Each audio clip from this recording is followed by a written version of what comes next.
When you were 10, you created a secret phrase with God so you would know how to identify someone as your soulmate. Your partner of 2 years has never said it, but as you finish shopping and start loading your items onto the conveyor belt, a random cashier utters the words to you. The last of the groceries land on the conveyor belt. Bit by bit they make their way to the cashier. A lovely-looking woman with long hair scans each item, placing them on the next conveyor. A young man just out of college waited at the far end of the conveyor, occasionally looking down the aisles looking for their partner, waiting for them to return with a bag of chips they had forgotten during their rounds. "Hey, have you seen the new show called The Show?" the cashier asked as she scanned items. Leaving the end of the conveyor he addressed her. "Yeah, it's pretty good, I like the end." She nodded. "I especially liked the..." She opened her mouth casually but perfectly recreating the Wilhelm scream, her face not moving a muscle, never breaking eye contact. He caught his breath. There was no Wilhelm scream in the show, but he did know where it was from. He remembered the agreement he made when he was 10. Just then his girlfriend appeared at his side, plopping the bag of chips on the conveyor. "Honey, I want to break up," he said casually. "What? But you just proposed to me." I know.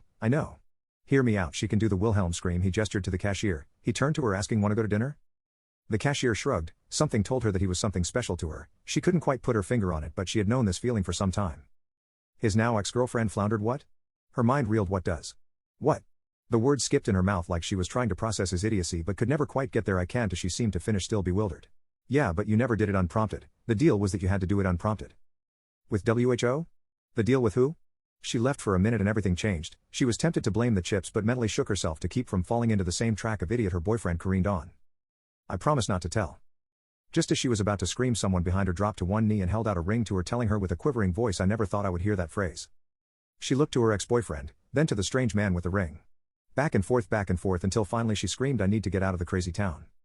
A few aisles over, group of cans clattered to the ground. Another man had dropped to his knee holding a diamond ring. She sprinted out the front door. What insanity is this? She thought as she slammed the keys into the ignition. Mom was right. I was never cut out for the big city. Her thoughts continued as she drove back to her family home.